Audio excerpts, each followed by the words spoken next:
எவ்வளவு உயரிய பொறுப்புகளில் இருந்திருக்கிறார். இப்படி ஒரு ப்ரொஃபைலோட நம்ம ஒரு தலைவரை பார்ப்பது அப்படிங்கிறது அரிதானது. நாட்டுடைய தலைமை பொருளாதார வல்லுநராக இருந்திருக்கிறார், ஃபினான்ஸ் செக்ரட்டரியாக, ஆர்பிஐ ஆளுநராக, நம்மெல்லாம் பயன்படுத்திய ரூபாய் நோட்டுகளில் அவருடைய கையெழுத்துகள் இருந்திருக்கிறது. அதில் ரொம்ப முக்கியமான நடவடிக்கைகள் எடுத்திருக்கிறார். பிளானிங் கமிஷன், இந்தியாவுடைய பொருளாதார திட்டங்களை எல்லாம் சில ஒரு தசாப்தத்துக்கு முன்பு வரைக்கும் வடிவமைத்த இந்த பிளானிங் கமிஷனுடைய டெபுட்டி சேர்மனாக இருந்திருக்கிறார். முக்கியமான பொறுப்பாக ஃபினான்ஸ் மினிஸ்டராக, ஒரு முக்கியமான இந்தியாவுடைய மிக முக்கியமான நிதியமைச்சர் என்றால் அவர் டாக்டர் மன்மோகன் சிங் தான். ஃபினான்ஸ் மினிஸ்டராக, பிரதமராக, பேராசிரியர், ஐக்கிய நாடுகள் சபையில் பணியாற்றி இருக்கிறார்.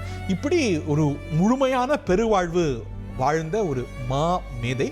அவரை மாமேதை அப்படின்னு நாமெல்லாம் நமது இந்தியர்களெல்லாம் சொல்வதை காட்டிலும் உலக தலைவர்கள் பதிவு செய்திருக்கிறார்கள். திரு பராக் ஒபாமா, அமெரிக்க அதிபராக இருந்த பராக் ஒபாமா, அவர் எழுதிய ப்ராமிஸ்ட் லேண்ட் புத்தகத்தில் அவ்வளவு ஸ்லாகித்து எழுதுகிறார். அவர் கட்சியை சேர்ந்த வேறு தலைவர்கள் மீது அவர் விமர்சனம் வைக்கிறார். அவர் முகஸ்துதிக்காகவோ சொல்லணுங்கிற அவசியம் இல்லை. அவர் எனக்கு ஒரு கைடாக இருந்தார், ஒரு ஃபிலாசபராக இருந்தார். அவருடைய குறிப்பாக ஒபாமா ஆட்சிக்கு வந்த சூழலில் அமெரிக்கா ஒரு பொருளாதார நெருக்கடியை கையாண்டது. பொருளாதார ரீதியாக அவர் வழங்கிய ஆலோசனைகள் மற்றும் ராஜாங்க ரீதியாக அவர் வழங்கிய ஆலோசனைகள் எல்லாம் பெரிதும் மதிக்கிறேன் அப்படின்னு ஒபாமா ஸ்லாகித்து எழுதுகிறார். அவர் குறைவாக பேசுவார், ஆனால் அவர் பேசியது அப்படிங்கிறது ஆழ உலக தலைவர்கள்லாம் கேட்டார்கள். அஃப்கோர்ஸ் ஒரு மிக்சட் லெகசி, வெளியுறவுலையும் கூட இலங்கை போர்லெல்லாம் அவர் செய்த விஷயங்களெல்லாம் விமர்சனத்துக்கு உள்ளாச்சு. தொடர்ந்து வரலாற்று பக்கங்களில் அந்த விமர்சனங்கள் என்பது இருக்கும். அண்டை நாடுகளோடு நல்லுறவு விரும்பினார், பாகிஸ்தானோடு அவர் நல்லுறவு விரும்பினார். குறிப்பாக அவர் பிரதமராக இருந்தபோது ஜெனரல் பர்வேஸ் முஷரஃப் பாகிஸ்தானுடைய அதிபராக இருந்தபோது பாகிஸ்தான் இந்திய உறவில் அடுத்தடுத்து நிறைய முன்னேற்றங்கள் நிகழ்ந்ததை நம்ம பார்த்தோம். அதிபர் பர்வேஸ் முஷரஃப் தந்தி டிவிக்கு அளித்த பேட்டியிலும் சரி, அந்த பேட்டி முடிந்த போதும் கூட நம்மிடம் சொன்ன விஷயம், சிங் சாபும் நாமும் செஞ்ச ஒரு விஷயம்லாம் இந்திய பாகிஸ்தான் உறவில் இதற்கு முன்பு அவ்வளோ நடந்ததில்லை. நாங்கள் நிறைய இன்னைக்கு வரைக்கும் டிஸ்பியூட்டாக தொடரக்கூடிய விஷயங்கள்லாம் கிட்டத்தட்ட தீர்த்து விட்டோம், அந்த அரசியல் சூழல்கள் அதற்கு வழிவகுக்கல் அப்படின்னு. பாகிஸ்தானோடு அவர் ஏன் நல்லுறவு விரும்பினார் அப்படின்னா, அதற்கு டாக்டர் மன்மோகன் சிங்கு ஒரு டாக்டர் இருக்கு. சீனா பாகிஸ்தானை வச்சு நம்மளை அழுத்த பார்க்குது. இந்த ரெண்டு நாட்டில் ஏதாவது ஒரு நாட்டோடு நம்ம உறவு கொள்ளணும், உறவை மேம்படுத்தணும். சீனா சில இனங்களில் நம்மோடு வல்லமையான சக்தி, பாகிஸ்தானோட உறவு இன்னும் சுமூகமாக்கும் பொழுது அதில் நமக்கு ஒரு லெவரேஜ் இருக்கும் அப்படின்னு ஒரு அந்த அப்ரோச் எடுத்தார்.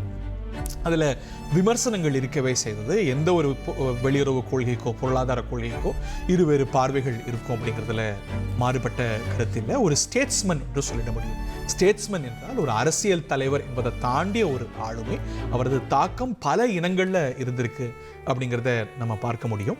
அவரோடு பணியாற்றிய நமது தமிழகத்தை சேர்ந்த அமைச்சரவை சகாக்கள் எல்லாம் அவர் எப்படி ஒரு கன்சென்சஸை விரும்பினார், அமைச்சரவையிலாகட்டும் இல்லை ஆட்சியிலாகட்டும் இல்லை பொதுவாக அரசியலிலாகட்டும் ஒரு கன்சென்சஸை விரும்பினார் என்று ஸ்லாகித்து சொல்வார்கள். பழகுவதற்கு அத்தனை இனிமையான மனிதர், எளிமையான மனிதர், ஒரு தூய்மையான கரங்களுக்கு சொந்தக்காரராக இருந்தார். இப்படிப்பட்ட ஒரு மனிதர்கள் அவ்வளவு அடிக்கடி அது தோன்றுவதில்லை. அஃப்கோர்ஸ் அவருடைய ஆட்சியுடைய இறுதி காலங்கள் அப்படிங்கிறது பொலிட்டிக்கலாக ரொம்ப அன்பாப்புலராக மாறியதையும் பார்த்தோம். அதில் அவர் விரும்பிய சில பொருளாதார நடவடிக்கைகளும் கூட தடைபட்டு போயின. இதையெல்லாம் தாண்டி ஒரு லாஸ்டிங் லெகசி என்று சொல்வார்கள், நீடித்து நிலைத்து நிற்கக்கூடிய ஒரு ஆட்சி காலத்தை அதனது தன்மைகளை கொடுத்து சென்றவர். ராகுல் காந்தி உள்ளிட்ட முக்கிய பிரமுகர்கள், அவருடைய குடும்பத்தினர், இப்படி பலரும் கலந்து கொண்டிருக்கிறார்கள். இதில் திரு மான்டேக் சிங் அலுவாலியாவை திரையில் பார்க்க முடிகிறது. அவருடைய ரொம்ப முக்கியமான சகாவாக இருந்தவர். அவர் நிதி அமைச்சராக இருந்த போதும் சரி, அவர் பிரதமராக இருந்தபோது அவர் திட்டக்குழுவுடைய துணைத் தலைவராக நியமிக்கப்பட்டார். அவர்களெல்லாம் ரொம்ப முக்கியமான சகாக்கள். அவர்களெல்லாம் டெக்னோக்ராட்ஸாக இருந்து ஆட்சிக்கு வந்தவர். இப்பொழுது பிரதமராக இருக்கக்கூடிய திரு நரேந்திர மோடியும் கூட அவர் திரு மன்மோகன் சிங்கை பல இனங்களில் எதிர்த்திருக்கிறார். அவருடைய ஆட்சி அணுகுமுறையை எதிர்த்திருக்கிறார். ஆனால் அவருடைய ப்ராபிட்டி என்று சொல்வார்கள், அவர் தூய்மையான தன்மையை கேள்விக்குள்ளாக்கியதே இல்லை அப்படிங்கிறத நம்ம பார்க்கின்றோம். சமீபத்தில் கூட பிரதமர் நரேந்திர மோடி அவரை பற்றி ஸ்லாகித்து சொல்லியிருந்தார். ஒரு முக்கியமான மசோதா ராஜ்யசபாவில் வந்தது. அப்பொழுது அவர் வீல் சேரில் பங்கு கொண்டார். பாராளுமன்றத்தை அவர் எப்படி மதித்தார் என்பதற்கு அதற்கு ஒரு சான்றாக பிரதமர் நரேந்திர மோடி கூட ஸ்லாகித்து சொன்னார். வெளியில் வராத சில விஷயங்கள், அஃப்கோர்ஸ் பலரும் குறிப்பாக பத்திரிகையாளர்களுக்கெல்லாம் தெரிந்த விஷயங்கள், நிதி சம்பந்தமான விஷயங்களில் இருவருக்குமான கன்சல்டேஷன் முக்கியமான இடங்களில் இருந்திருக்கு அப்படின்னு பார்க்கிறோம். இந்த அரசுடைய நிதி அமைச்சர்கள்லாம் கூட பட்ஜெட்டுக்கெல்லாம் முன்னாடி டாக்டர் மன்மோகன் சிங்கோட இந்த கேமராஸுக்கெல்லாம் இல்லாத போது கன்சல்ட் பண்ணக்கூடிய மரபெல்லாம் நடந்தது. எல்லா கட்சிகளாலையும் மதிக்கப்பட்டவர். தமிழ்நாட்டில் திரு கருணாநிதி அவர்களோடு அவருக்கு இருந்த நல்லுறவு அப்படிங்கிறது தெரியும். ஏனென்றால் காங்கிரஸும் திமுகவும் அப்பொழுது கூட்டணி சகாக்கள் அப்படிங்கிற அடிப்படையில். அதே போல செல்வி ஜெயலலிதா மீதும் பேரன்பு கொண்டிருந்தார். அவரை பெரிதும் மதித்தார் அப்படிங்கிறது. இருவரும் பரஸ்பரம் மதித்தார்கள். அரசியல் ரீதியாக அவர்களுக்கு ஒருவர் மீது ஒருவர் விமர்சனங்கள் இருந்தாலும் கூட தனிப்பட்ட அளவில் தலைவர்கள் என்ற அடிப்படையில் தமிழ்நாட்டில் செல்வி ஜெயலலிதாவாகட்டும் கருணாநிதி ஆகட்டும் இவர்களோடெல்லாம் நல்லுறவில் இருந்தவர் என்பது குறிப்பிடத்தக்கது. ஒரு லாஸ்டிங் லீகசியை, ஒரு நீடித்து நிலைக்கக்கூடிய அவருடைய பெருமைகளை விட்டு செல்கிறார். இன்று பாகிஸ்தானில் இருக்கக்கூடிய பஞ்சாப் மாகாணத்தில் ஒரு ஏழை எளிய குடும்பத்தில் தொடங்கிய அவரது பயணம் டெல்லியில் இந்த யமுனா நதிக்கரையோரம் இயற்கையோடு அல்ல கடவுளோடு இரண்டரை கலக்கிறது என்பது குறிப்பிடத்தக்கது. ஒரு நல்ல மனிதர் என்று சொல்லிட முடியும். இன்னைக்கு திரு விஜயகாந்தோடைய நினைவு தினம். அப்போ எல்லா அரசியல் தலைவர்களும் அவரை பற்றி சொன்ன விஷயம் அவர் நல்ல மனுஷங்க அப்படின்னு. அதுபோலத்தான் டாக்டர் மன்மோகன் சிங்கையும் அவர் நல்ல மனிதர் என்று அவரது அரசியல் எதிராளிகளும் கூட அங்கீகரிக்க தவறியதே இல்லை. சர்ச்சையான அரசியல் காலகட்டங்களிலும் கூட அவர் ரொம்ப மோசமானவர்ப்பா, அவர் ரொம்ப திமிரு பிடித்தவர்ப்பா அப்படின்னு ஒருவரும் அவரை பற்றி சொன்னதில்லை அப்படின்னு பார்க்க முடியும்.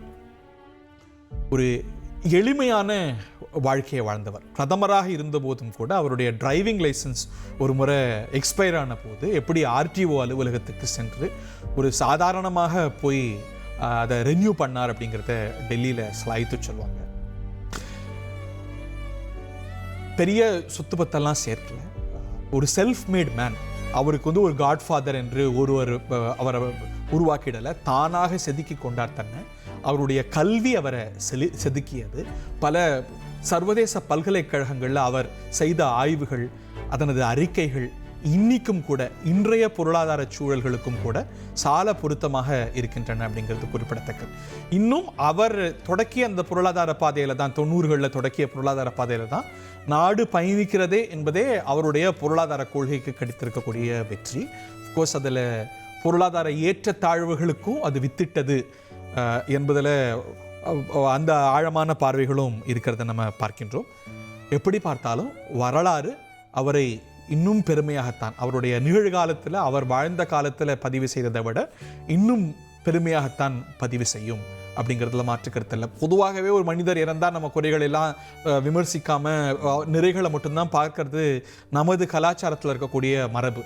அப்படி இருக்கக்கூடிய விஷயம் என்பதை தாண்டி உண்மையிலேயே அவர் ஒரு தொலைநோக்கோடு எடுத்திருக்கக்கூடிய நடவடிக்கைகள் எல்லாம் போற்றி வரலாற்றால் இந்தியர்களால் நினைவு கொள்ளப்படும். அதை நம்ம பார்க்கின்றோம். இப்போது ஒரு எளிமையான பின்புலத்திலிருந்து ஒரு உயர்ந்த நிலையை அடையலாம் அப்படிங்கிறதுக்கு டாக்டர் மன்மோகன் சிங் உதாரணம்.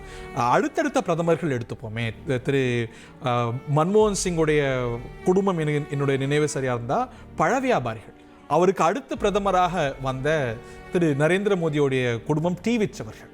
ஸோ ஒரு எளிமையான பின்புலத்திலேருந்து வந்தவர்கள் அடுத்தடுத்து இந்த ஜனநாயகத்தில் நாட்டுடைய தலைவர்களாக ஆக முடியும் என்பதற்கு இவர்களெல்லாம் சான்று.